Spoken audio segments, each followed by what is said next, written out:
那边有挂号了。你那边有挂号了，隔壁。一样回来吗？一样回来。那你过来，等一下我给。什么你给？一样，我可以买吗？可以不可以？啊，隔壁挂号啊。我们这没有在卖啦，要隔壁挂号开，让医师开。听无？你连隔壁挂号，隔壁挂号。来，然后。你可以有口内膏呀，口内膏。哎，隔壁挂号。是你要用的吗？是谁要用？那个我的。我们不能卖啦，要隔壁挂号才能开。要挂号才可以啦。他们没有给我那个 paper。他们没有给你，谁没有给你？对啊，那个 before 那个很久了，他们给我，然后我卖这个，对不对？我没有在卖这个，我只能医师开出来。啊，你要到挂号。你到前面，到这边来，我叫你过来这边。啊，只是先传一点，你传一点，检不卡个传一点，来这边。谢谢。过去这边。对啊，你传。Di kami nagkaintindihan.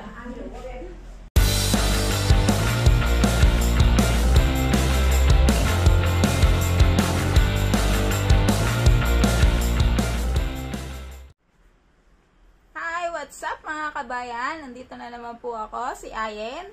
Magandang umaga po. Magandang umaga Pilipinas. Magandang umaga Taiwan. So, ngayong araw na to, ipapakita ko po sa inyo kung saan ako nagpapalinis ng braces.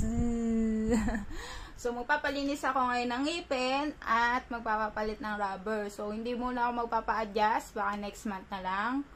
Kasi, okay naman. Medyo okay na yung ngipin ko. So, ituturo ko sa inyo kung saan yung nakita kong mura, saka malinis at magandang dental clinic dito sa Tainan. Saka nga pala, madalas kasi ako may singaw, ubos na yung gamot ko. So, magpapareseta ulit ako ng bago. So, maganda tong gamot na to. Very effective siya. Pag pinahid mo siya sa singaw mo, hindi masakit. As in, walang kasakit-sakit, walang hapde. Kaya yan, ang bilis niyang maubos. So, magpapareseta ulit ako nito. Tapos ituturo ko sa inyo kung saan siya binibili. Actually, napakamura lang niya. Basta gamit yung health card natin. So, samahan niyo ako guys. And punta tayo sa dental clinic.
So, nandito na ako guys sa clinic. Bawal daw videohan, kaya konti-konting video lang yung magagawa ko. So, ayan yung ngipin ko. So, papapalit kong rubber is, tingnan nyo na lang mamaya. Nandito na. Bawal daw mag-video. Kaya, mamaya na lang. So, ang ganda niya, ang linis. Saka maraming staff. And mabait din yung dentist dito. Bye!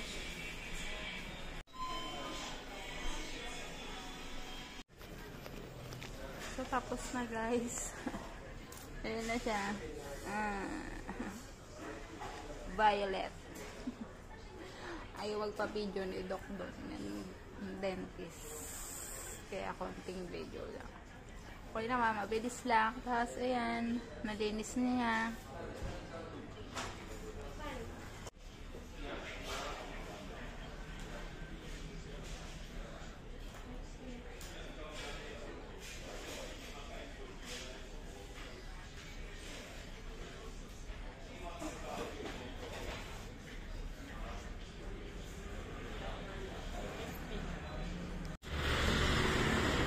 So guys, tapos na ako magpalinis.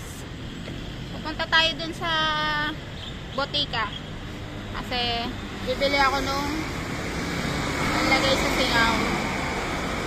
So yung botika guys, malapit lang din siya dito. Ito yung clinic. Tapos dun lang siya sa Gawidon. Sorry. Dun lang siya. So lalakarin lang natin. Ay, sasakayan. Doon lang gawin doon yung clinic.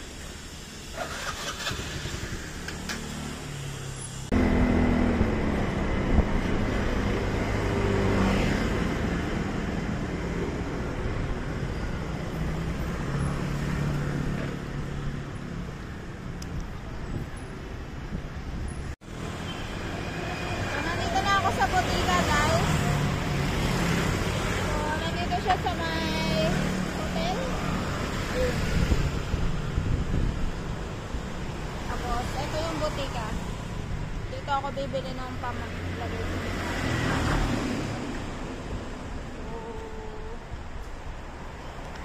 Dito tayo sa kabila.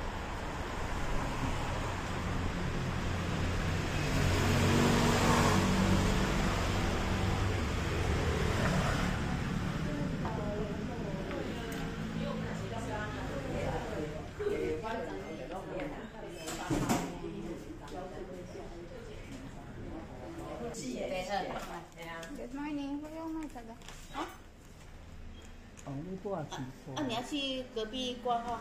对啊，他们没有给我那个 prescription。你挂号这个要给我挂号，他们没有给你。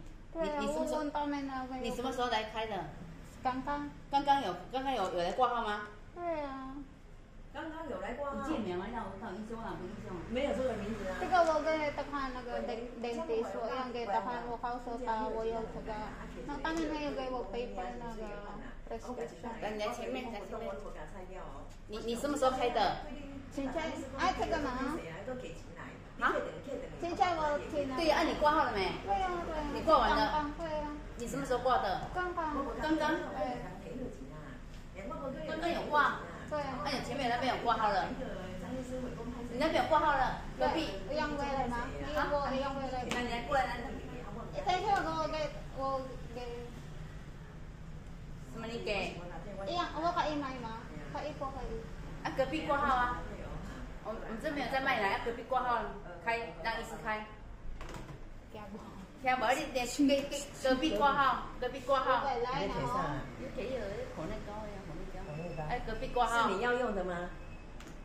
是谁要用？那个我的。我们不能卖奶，要隔壁挂号才能开。要挂号才可以啦。他们没有给我那个 paper。他们没有给你，谁没有给你？对啊，那个 before 那个很久了，他们给我，然后我买这个，对对。我没有在卖这个，我只能医师开出来。啊，你要到挂号。你到前面来这边来，我叫你过来这边。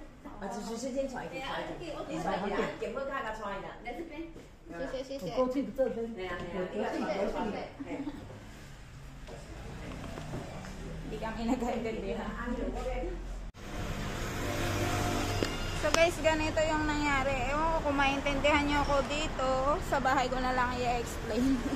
Medyo naguluhan din ako at saka nanibago ako. Iba na yung pag-process nila sa akin ngayon. So i-explain ko na lang sa inyo pagdating sa bahay kasi maingay dito.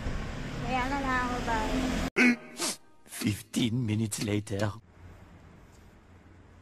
So nakauwi na ako guys. Ganito. O, ayan. Tago na yung rubber ko. Violet na.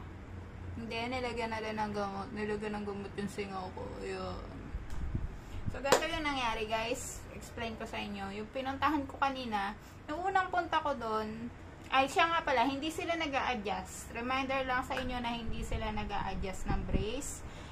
Dilinis lang sila, and then magpapalit ng rubber. Kung may sira, may natanggal na wire, ganyan, papalitan lang yung aayusin lang yung wire o yung bracket, pero hindi talaga sila nag-a-adjust. Linis lang sila at saka palit ng rubber. Then, nung unang punta ko doon, guys, actually, hindi pa kasi siya masyadong alam ng mga Pinoy, hindi pa masyadong napupuntahan. So, 250 lang yung siningil sa akin. So, inayos yung wire ko kasi may natanggal na isa doon sa may dulo. Tapos, pinalitan ng rubber, saka nilinis, 250 lang. With my health card niya, kasama yung health card ko. And then, niresetahan nila ako ng panlagay, nung gamot sa singaw.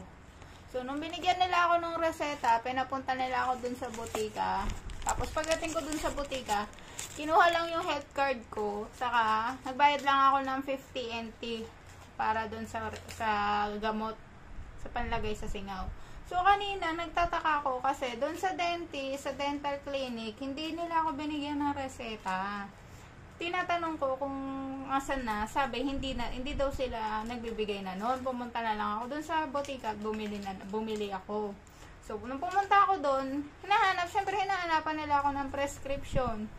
So, ang ginawa ng mga nandoon, ng mga nila ay, pinapunta ako doon sa katabi nilang clinic para magpa-check up.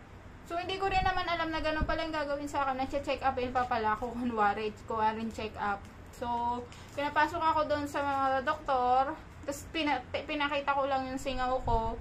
Tapos, sabi nila, okay. Tapos, pinakita ko nga yung kung ano yung gamot na gusto ko. And then, nagbayad na naman ako ng 200 NT. Tapos, bumalik na ako doon sa butika. So, sabi nila ay doon, alam na nila na gano'n yung nangyari, nagbayad ako ng 200. Sabi nila yung binayaran ko 200, para lang yun doon sa isa.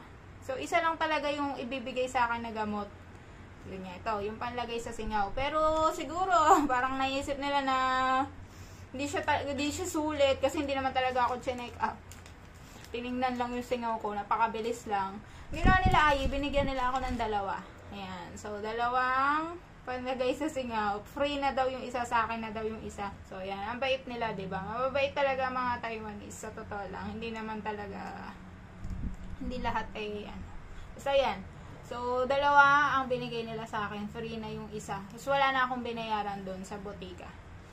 So, ganun nga guys. Dati kasi, 50 NT lang yung binayaran ko. So, ang nagreseta sa akin kung saan ako nagpa-cleaning, nagpapalit ng rubber. So, kaya gulat na gulat ako kanina. Bakit gano'n? Ano nangyari? Bakit gano'n na? So, sabi nga nila kasi, gano'n nga daw. Kapag marami na kasing Pinoy na nagpupunta dun sa dental clinic na yung marami nang nakakaalam. Yan. So, nagtaas na rin sila ng presyo. Actually, 500 na yung binayaran ko sa palit ng rubber. Pero ang kagandahan pa rin doon, guys. Pag pumunta ka doon, di mo na kailangan ng appointment. Hindi katulad kasi yung pinagpakabitan ko ng brace ko sa Sinshi. So, kwento ko na lang din sa inyo. Doon, bago ka makabitan ng brace, magpapa-appointment ka pa. So, example, nagpunta ka ng January, magante ka pa ng 2 to 3 months bago ka makabitan yung schedule mo kasi sa dami na nagpupunta doon na magpakabit ng brace. So, 2 buwan yata yung inantay ko bago yung schedule ko. Tapos, nung nakabitan na ako, 3,000 NT yung unang bayad. So, every adjust is another 3,000 NT. So, hindi naman ako monthly nagpapa-adjust. Doon, sa pinuntahan kong klinik kanina, kahit wala kang appointment, kahit yung mismo araw na pagpunta mo doon, maasikaso ka nila agad. So, yun lang guys. Sana makatulong sa inyo tong video na to. Mga nagtatanong tungkol sa mga kung saan may magandang dental clinic. So, masasuggest ko naman siya, okay naman siya. Medyo nagmahal na nga lang sila ngayon. Pero malinis, saka magandang gumawa. And yun lang guys, maraming salamat. Hanggang sa susunod na vlog ko, magkita tayong muli. Kung may suggestion pa kayo, comment nyo lang dyan. And please subscribe to my channel para masaya tayo. So, salamat, paalam!